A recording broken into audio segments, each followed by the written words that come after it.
Hi there. Good morning, Keela. How you doing? Good. How are you? I'm doing pretty well. Excellent.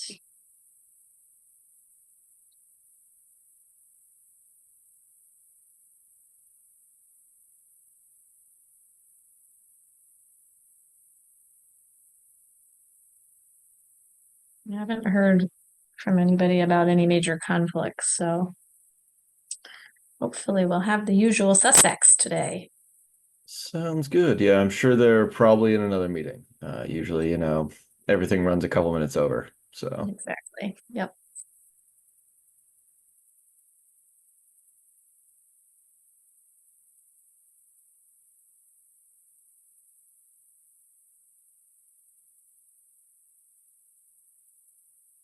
Hey there, Helen. Hey, I wasn't sure if there was going to be a meeting today, so I thought I'd check in. I think there will be. We'll Excellent. see how many we get, but yeah. Yep, I know on the Indicio kind of developer staff has been very stretched thin lately, so I'm not sure who all will be joining today. And Ken was traveling, and I'm not sure if he's somewhere to join, so um, I can check in. Have you talked to Ken lately? I have not. Okay. I have not.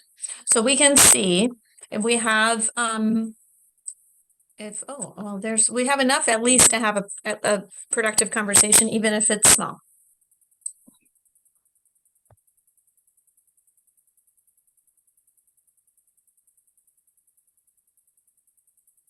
Hello there, Trevor. Hi there. How are you today? I'm okay. Good. This may not be the most. Oh, there we go. We Yes. have we have people who Helen was stuff. just giving me the heads up. I said that with at least with the you guys, we would have enough to have a productive conversation, even if it was short and even if it wasn't necessarily what was originally planned for. A lot of static coming in from your mic. I've heard. I know. I don't have another Okay. one. Is it bad that I should like go no headset? Yeah. Sorry. Sorry. That's okay. I think my wire finally bit the dust. You know, like the little Yeah. Uh-huh. It is one of the most environmentally unfriendly aspects of so much technology is that the cables wear out so quickly on everything. I know. I know. I have to say I just upgraded my computer Oh, no, and it's not your mic. There is something else. There is a cackling coming in. I don't know anybody else can hear it. it's I not. can, yes. It's Well, Do a that's not testing. helpful. Yeah, so it's not your mic. Okay, well then I'll go back to my mic.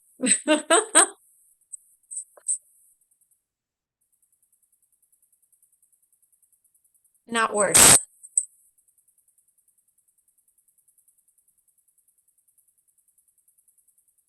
Oh, we're getting Sir Ken Ebert as well, gracing our presence. Wonderful. You're on mute though. Mute's probably good today.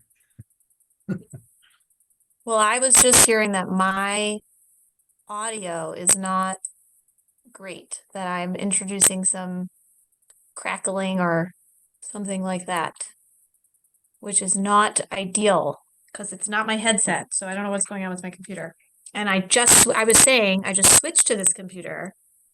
Speaking of environmental footprints, Trevor, my old computer didn't die. It's perfectly fine, but it's like the hinge is a little loose and like I can't give that to somebody else. All beat up. So I feel bad moving on to a new computer without it being absolutely necessary. Okay, and I can try to figure out why I don't even know where to begin to figure out why my mic is bad. But I did prep for the meeting. And so maybe I'll pull that up and then I can go on mute. You can do a little bit of the talking. Where's my, oh, there it is. Okay. So last we spoke, well, actually, before we get into that, we have to do our intro.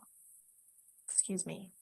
Hello, everybody. For our first meeting in 2024, how exciting. We are a member of Hyperledger, and therefore we are governed by the Hyperledger Code of Conduct. So that, generally speaking, encourages us to welcome all voices and make sure that everybody feels encouraged to participate and that they are welcomed by this group. We are also governed by the antitrust policy of Hyperledger, and that generally speaking means we're not going to talk about direct business opportunities or pricing here. If you have any concerns with either of those policies or feel like this committee has any issue there, you can contact Hyperledger, and I have chatted the meeting notes for today, and all of the links are there. With that said, we are all known to each other, so we're going to skip introductions, although Happy New Year, everybody. And what we spoke about last meeting, which was a month ago, because we took a meeting cycle off for the holiday, was to walk through various workflows about a patient's interaction with an office, for a doctor's office, excuse me. So that was, thank you for sharing. I have it up, but I didn't share. Patient safety and privacy security. A new patient workflow, scheduling an appointment, checking in for an appointment, being seen, and then telehealth visits. So we walked through all of that. Those are all the breakdown of the discussion is in the meeting minutes from December 14th, which is just up a couple of clicks. And what I thought would be helpful would be to talk about, we didn't talk about the credential data points. What would the credential contain? Are there derivative credentials? I think just kind of getting to that level of detail. And then I believe our next step is to try to translate this into something kind of pretty, dare I say white paper, but some kind of more polished document so that we can A, check our understanding, and B, potentially start to sort of circulate for feedback. There's a word that I'm thinking of. To get some feedback on what we've documented, if we've got it right, what some of the pros and cons to each of these things might be. Ken, do you agree? Do you have anything you want to add or correct on what I said? That seems very excellent to me. I think that having a shareable picture of that would be documented. That would be really awesome. The focus was on patient identity, and I think that's an appropriate place to start. We could also, at some future date, consider the provider identity as well, but not now. Okay. All right. Excellent. Well, so does it make sense for us to walk through what that credential content, like bulleted out, would include? Yeah, I think so too. I think so too. Okay, so one of the I added this sub-bullet after I had a conversation with one of my healthcare facilities. They were very clear that there needed to be identity binding with the credential. So I have listed that there just as a placeholder so we didn't lose it. But we should walk through what that credential looks like. I think the other, aside from knowing that it's the person's credential that is presenting it, would also be to talk about a couple of key data points that are really important to healthcare facilities that they might want to inherit from a credential when they connect with a new patient, right? We're talking about a use case where the microcosm is a single practice. So in theory, they know the patient from place A to place B, but they just need to make sure they're pulling up the correct patient's chart. But they don't necessarily want to ingest into their EMR the metadata from that credential because they already have it. In a future use case, there could be a scenario where you present to a new office that doesn't know anything about you, and they can, instead of having to ask you, the regular questionnaire, they could ingest that from your credentials. So that would be, for example, like race and ethnicity that are really consistently being asked, at least in the US healthcare space. And there's been a lot of move to try to collect some of that data, those data points for health equity reasons. So I think some of those would be add-ons. I'm not in edit mode either, so that would help. Let me go to that.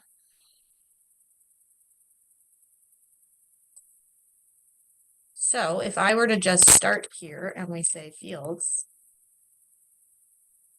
do we do name separately as to given and family, or is it name one thing? I think you're better off with separated fields. I would agree. And these might be mess. Yep. Then we have date of birth. We would have administrative gender, also known as your legal gender.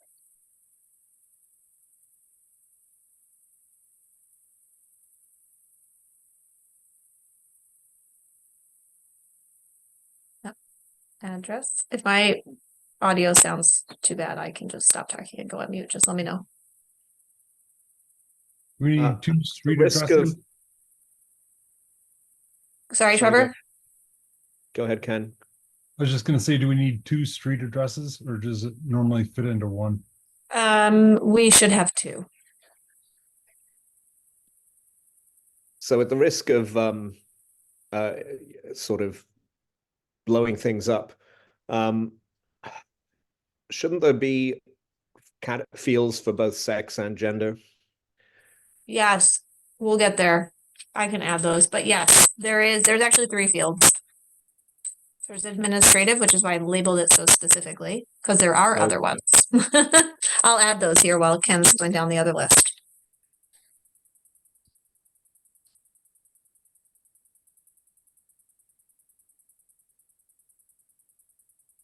Yeah, so the 3 are administrative gender, sex assigned at birth, and then gender identity.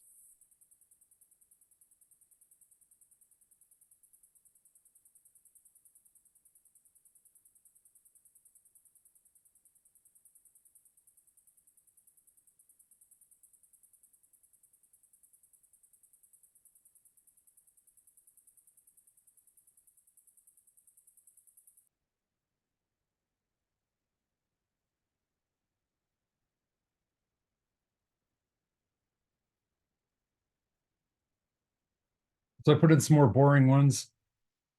City, state, postal code. Yep, I think we could add email.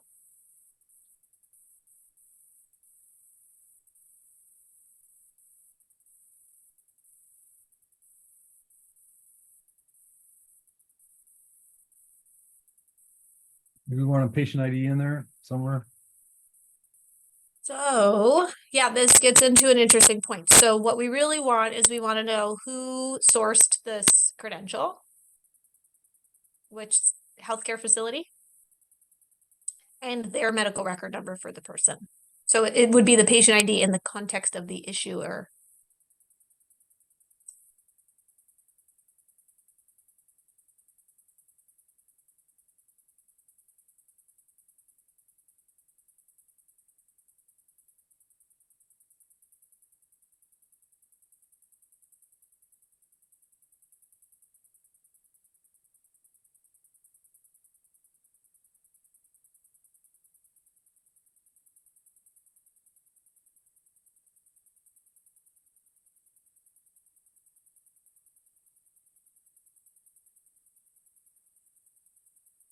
Does a Yep. photo go in here somewhere? Yes.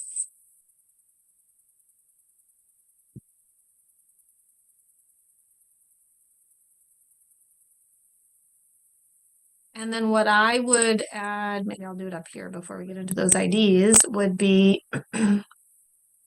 race, ethnicity, and sexual orientation. Those are 3 data points that are becoming at least US based. Again, trying to keep that in mind. I think similarly with the city, state, postal code, those are some of the might be language. We've talked about this before, or being US based.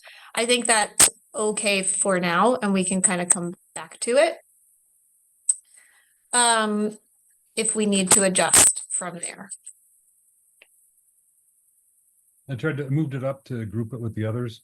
Yep, great. I think that is a fair starting point. There is social security number, but people stay away from that with like a very long poll. So I would keep that out of here for the moment. If we really had all of these data points, I think we'd be in good shape.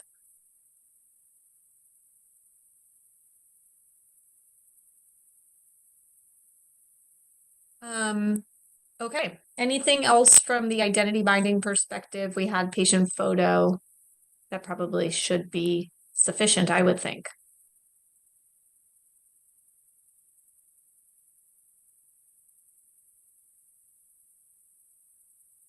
I'm trying to group them so that they go in logical clumps. Mm-hmm. Like name, date of birth, photo, the gender stuff, their contact information, which includes address stuff and telephone, email.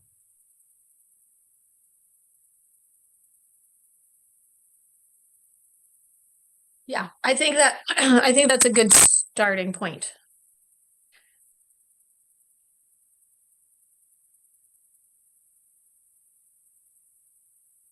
This is kind of a boring one, date of issuance. So when was this created? And we have facility. Does that need to be facility of issuance, or do we think that is okay to label it just facility? Doesn't hurt to be more specific, I think.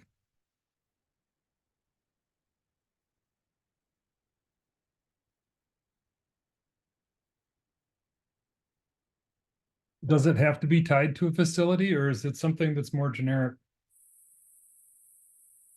It is in our current vision about sort of V1 use cases, it would be tied to a facility. Yes. Because it's in the, because you have a patient ID, it's in the, it has to be in the context of something, right? Each facility has their own patient ID. So unless we were going to talk about, actually, even if we were going to talk about, for example, using insurance ID, which is in theory portable with them, where they go to different agencies, even that changes quite frequently. In fact, I would say that changes more frequently than their context with a healthcare facility, which is in theory good for the duration of their engagement and life cycle with that healthcare agency. So I do think, at least for this iteration of what we're trying to accomplish, it's valid and important. Mike, are you aware of any of the details of British Columbia's healthcare ID that they're issuing currently? Just to get a Canadian perspective on the, and outside the US perspective. He rage quit. Or dare you ask him a question? I would, without knowing, I would say they do have socialized medicine. They do. So there isn't a the context is the government in that case, right? So you do take that ID with you. It's the government issuing the ID. In this case, we don't, in the US doesn't have that. I was just Mike, wondering what types of other fields they had involved.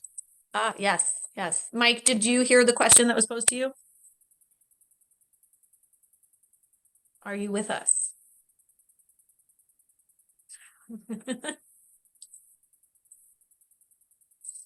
Perhaps not. My internet is having trouble. Sorry about that. I typed some things That's in okay. chat. I have not seen the BC Gov ID, unfortunately. Okay, well, we can certainly maybe do that comparison offline. I did acknowledge some of your other comments in the chat just to verbalize those. the gender sex challenges are longstanding debates that have been had in the healthcare community.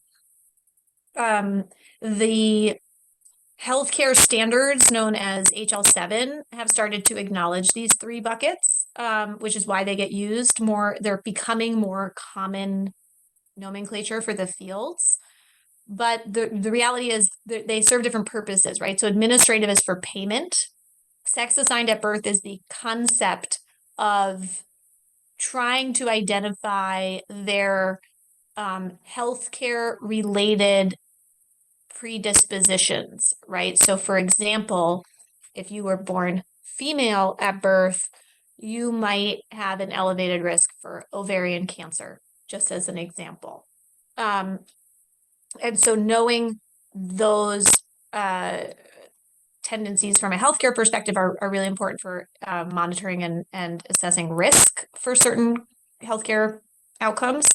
And then gender identity is the customer service based field. Like, how should you engage with the person who's presenting in front of you? Now, you still may need to verify pronouns because this isn't like a pronoun explicit thing, but this would be where somebody could say, you know, that they are non-binary or something like that. So that's why there's sort of different layers, and each of them serve a purpose. It's administrative, medical, and customer service. I added in the language also the state, province, region, which was the neutralized label for that. So I've updated that. Thank you so much for bringing that back. And we can check the BC Gov stuff maybe offline if we don't have an answer. I guess I could Google it quickly, but I'm not sure we'll find the fields. The Providence or province? Province. Province. Thank you for catching my typo.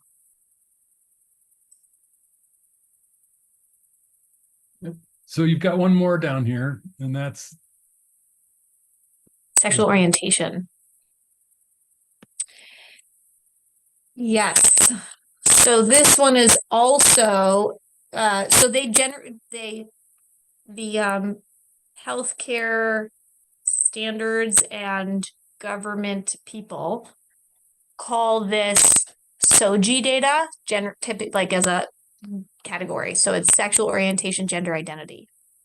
And those are tied potentially to like discrimination and some other health equity points. So sexual orientation, for example, is, you know, are you heterosexual, homosexual, bisexual, etc. And that might have an impact again on your risk, but also on some of those health equity measures. Right. A recent example, of course, was what was it called? Monkey virus, I think is what it was called in New York. Monkeypox. Monkeypox. Thank you. Monkeypox. And that there was an elevated risk for homosexuals. And so that was important to know. And so that there could be targeted outreach, but also to try to reduce some of the discrimination in that space. It's obviously a touchy subject, but part of that SOGI data that is becoming more important to try. If you don't know it, you can't measure the equity layer.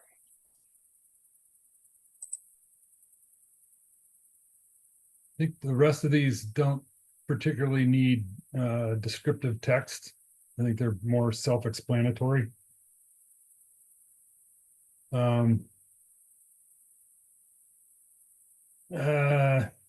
I don't think that having parentheses around given names, I think it should be like given names, and then you just fill in, you might only have one to fill in, but I don't think having a funky potential for a plural makes it a good field name. So just say given names, and they may have one or more or five. Family names, same thing. They may have one or more. Sounds good. The Mike, you posted the link to the BC Gov services card, which we can just look at sort of its picture. It doesn't have a list of fields. You can discern from the picture kind of what fields there are there, but I wasn't able to find like a a verifiable credential or schema or something like that. So that's the best I've found so far. And you can enlarge the picture by opening it in a new tab. Actually, that one's not any bigger. Never mind. So yeah, you can kind of look at it.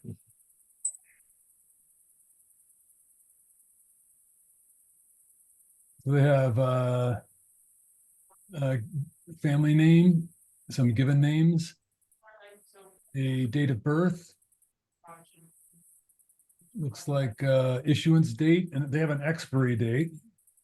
Should we be putting an expiry date in ours as well? I found the list. If you click on about the card at the, yep, there you go. And I found a then bigger picture. Found a bigger click on the top number one. Click on number one in that list, and it gets you the list because that's the most comprehensive card. Ooh, that's much better. Good job. So there's a card serial number, driver's license number, personal health number. Yeah, so I think they have those. Yeah, The difference being that the personal health number is a government issued. So like the fact that they have this, there's only one issuer of these. So it would be the quote unquote facility of issuance is that it's the BC Gov card, and then they call it a personal health number.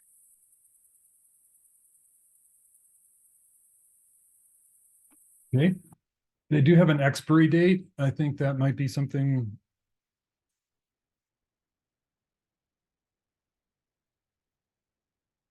worth adding to our list. I added it at the bottom here. Date of birth, we did date of birth. Barcode, serial number, driving license restrictions. Those are in addition to the healthcare information. So you could have other down here at the bottom. You're trying to make a generic schema.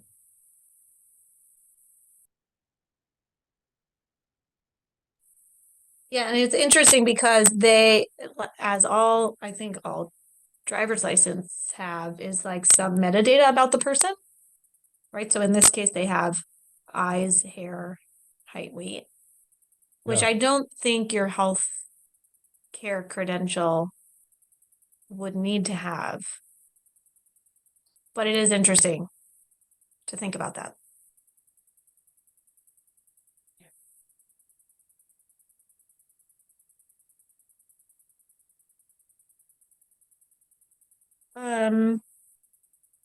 Okay. I think that is a good starting point. And to me, until we've gotten some healthcare facilities to kind of socialize, that's the word I was thinking of before, socialize this and see how good of a job we did in terms of the workflow and what matters to them to say, got the right person, and I'm bringing the right person back for the appointment. I think that needs to be our next step. And so I think we probably need to polish up how we present that to them, whether that's like a quick slide deck or maybe just making it look a little bit better in a written document. I think it would be good to have if we had the basic workflow outlined, that might be useful to be reviewed at the same time.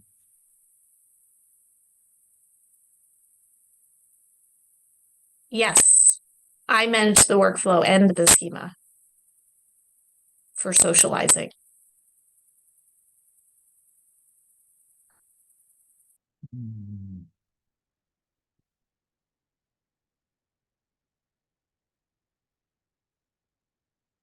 Okay.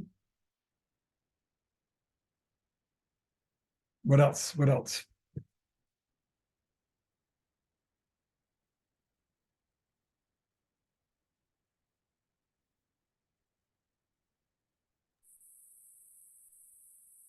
Yeah.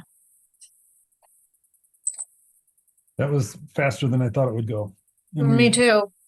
we got into also the BC Gov. Thanks, Mike, for tracking that down. I think that is very helpful to get a non-US perspective as well. That link in the. A little off topic, but kind of on topic. The Linux Foundation research arm is going to be conducting a research project on the use of open source in health data management. And they've reached out about, providing some introductions to folks in the community to help participate in that research study. So I was going to make connections with you, Keela, but anyone else that we think might be relevant or a good contributor to that project, please let me know.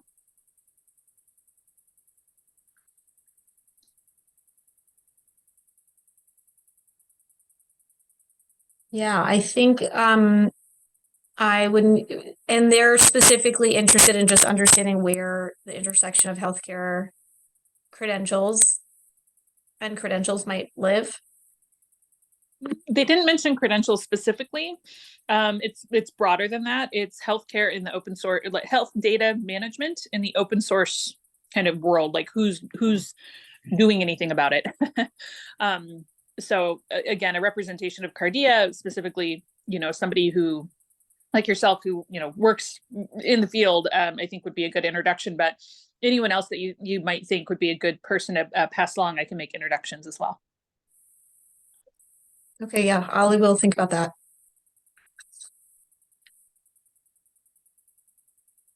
Okay, well, I think this is a good start. So we just need to figure out how to make it look a little bit more pretty so that we can do that preliminary socialization of this information. I don't know if we want to do that socialization on a meeting or if we want to do that offline and then come back to the meeting. Ken, do you have a preference for that? I would say we could do that off meeting. And then bring the findings and summary. Yeah. Yeah, okay. I think that gives us a little bit more scheduling flexibility, so that will probably be helpful. Okay, well, I think that's great. Do we have any other agenda items we want to cover or add? So I just wanted to clarify the descriptions on these gender things. Sure. Sex assigned at birth, it's for healthcare perspective, risk of what? I Yeah, didn't. it's healthcare predispositions.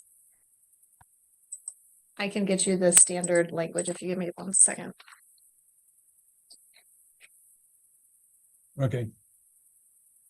I think that's sufficient. I just had a half a thought in there and I didn't want to have a half-baked explanation sitting around. No problem. This is chromosomal, is that correct? No. You No? wish it was chromosomal. Well, because It they don't check should. your chromosomes to decide what gender to assign you. They look at you and they say, you are female. Okay. And it has It's nothing to do highly- with your it's a- chromosomes. It's highly controversial. At least Yeah. in Europe. We've got there and not try to clarify it any further. I think that's sufficient. I just want to make sure that when people look at these, they go, what the heck did you put 4 of these in here for? And there should be at least some description of what each is useful for. So we're not like making this stuff up. We're trying to match what the healthcare organizations are trying to cope with. Absolutely.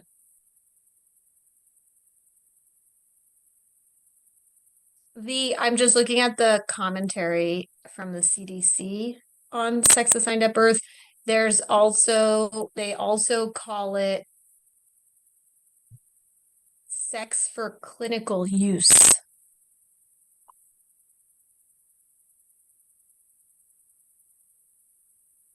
Which I haven't heard before. That's relatively new. Yeah, there you go. Yep. I think that Looks good. Okay.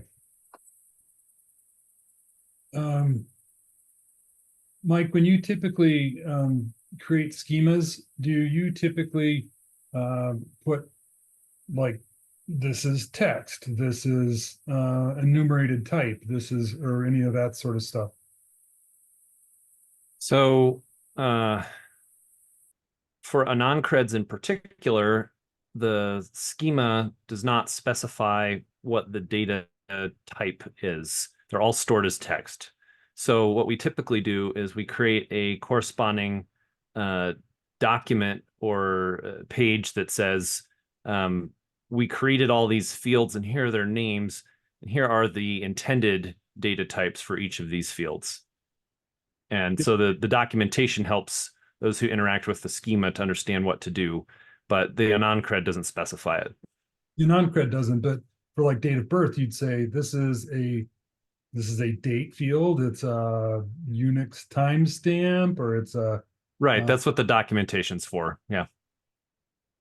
so that there's one level of detail for this particular set of fields that I think would still be useful to add.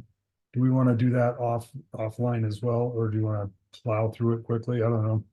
I think you've already done, most of these fields have things that already have documentation that could easily be added. Some of the uniquely healthcare-ish ones might have some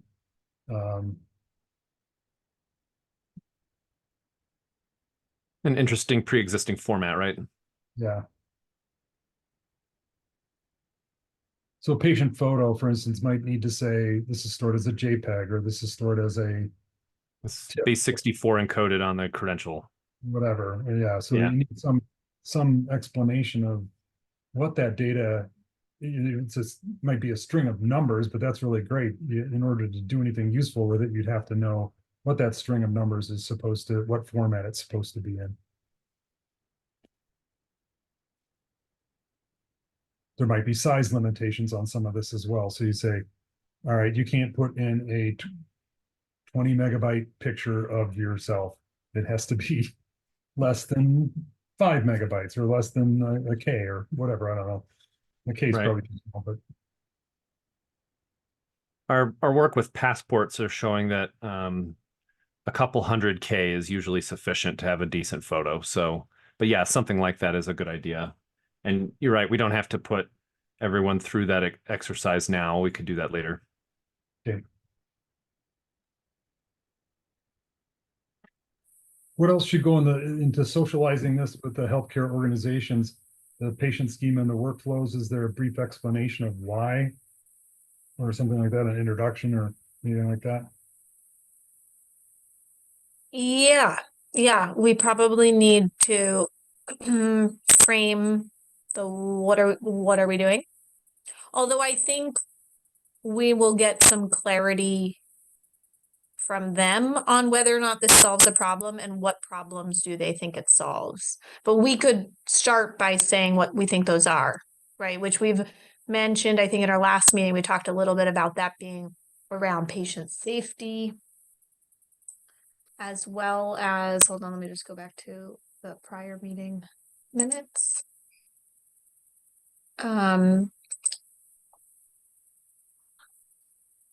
There's reduction in fraud.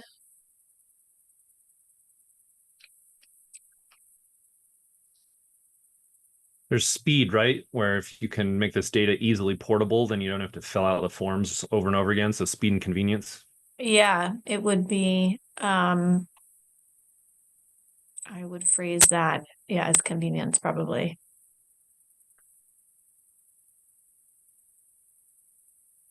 Thank you. User experience, better.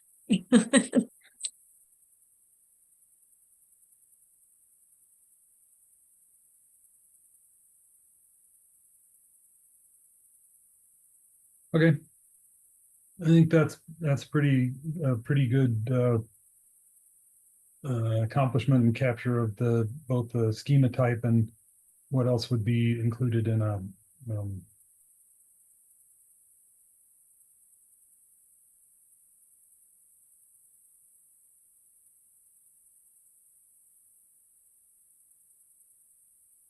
Okay.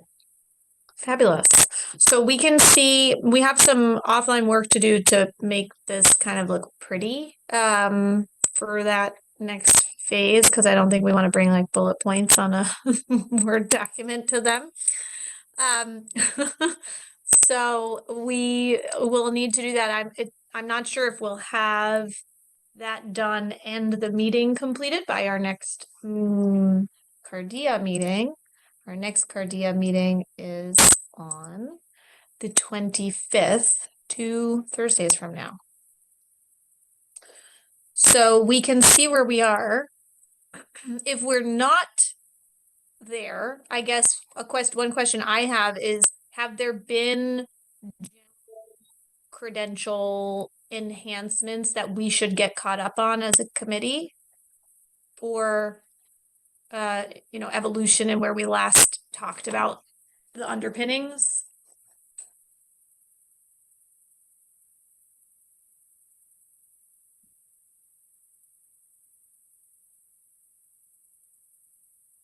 I don't think there's been significant shift in that area. I think it's mostly been ease of use and production readiness and things like that. But the technology itself, the type of credential is fairly similar to what we have currently in Cardea. So I don't think that that's a major shift.